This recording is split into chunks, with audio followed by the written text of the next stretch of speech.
A very good afternoon to everyone. So we were discussing about the switching methods and whether connection or connectionless or connection oriented, right?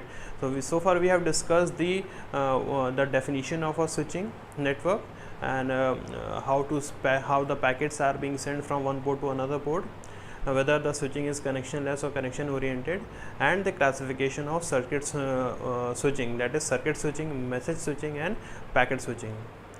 And also we have discussed one type of switching, that is circuit switching, and the features were that the main feature was the connection oriented. The circuit switching was having a connection oriented link between that, or you can say that there was a dedicated link between a sender and a receiver. But now we are going to understand what is a message switching. Here are the features of message switching. Number one, it is connectionless.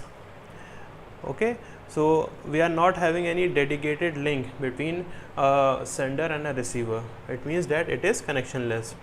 It stores and forward data to the next port.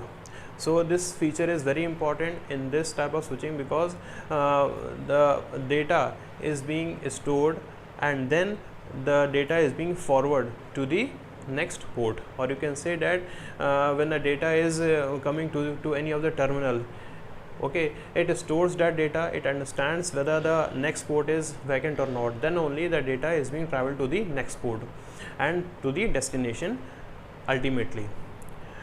Then the third point is that it is having a good traffic management. Network traffic congestion is very less. Delay in sending data. So we are because the terminals are quite busy, so we are having some sort of delay in sending data. And yes, the very it is having a requirement of high storage capacity. So this is a kind of disadvantage, that it is having a high storage capacity. So here are some features of message switching, and if you want to understand the storage and forward property of this message switching, then we need to understand the network diagram of this message switching. What it says, that it is having the 4 terminals A, B, C, D, or you can say a system, 4 systems. In A we are having message 1 and in B we are having message 2. These are the terminals, okay, and this is a dedicated medium in which the terminals are being placed.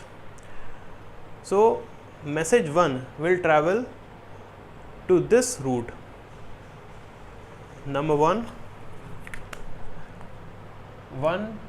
2, 3, and to the final destination. Okay, now when the data comes to the port 1, it stores and forward, 2 it stores and forward, and 3 it stores and forward, and to the final destination. Now B also is having a data. B is having M2 as a message signal, which is going to send to the C, because we have considered that A wants to send data to D and B wants to send data to C. तो A में क्या हो रहा है, A जो है अपना data send कर रहा है with this route. Now B also wants to send the message to C. तो ये वाला रूट लेगा ये, ओके, ये M2 आ गया, ये M2 आ गया, वो C पे चला गया. मगर देखिए अब डिले कहाँ पे होगा, डिले होगा आपका इस पोर्ट में. ओके, जब तक आपका ये पोर्ट वैकेंट नहीं हो जाता तब तक ये M2 सिग्नल को नहीं ले सकता.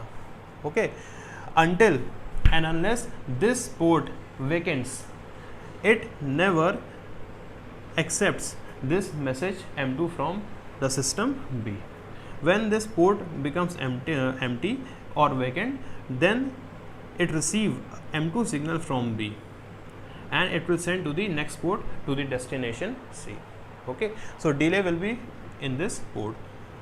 So this was all about message signal, message switching.